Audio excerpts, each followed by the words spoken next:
ரீசெண்டாக பெங்களூர் டின் ஃபேக்ட்ரியில் இருக்க ஒரு காலேஜை வீடியோ எடுக்கிறதுக்காக நானும் என் தம்பியும் போயிருந்தோம். அப்படியே ஒரு வழியாக வீடியோலாம் எடுத்து முடிச்சு காலேஜை சுற்றி பார்த்துட்டு காலையில் சாப்பிட்ட சாப்பாடு சரியில்லை, மதியமாச்சு நல்ல சாப்பாடு கூப்பிட்டு போடா அப்படின்னு சொன்னதுக்கப்புறம் தான் அவன் சொன்னான் ஒரு ஃபேமஸ் பிரியாணி ஒன்று இருக்குது அங்கே கூப்பிட்டு போகிறான்ட்டு.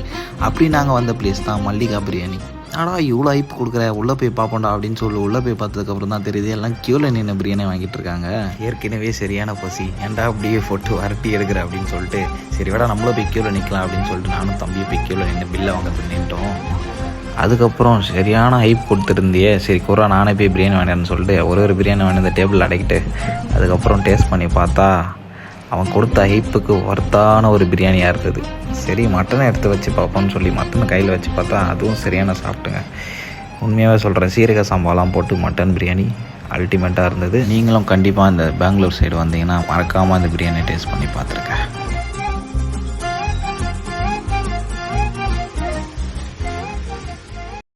பாய் பாய்.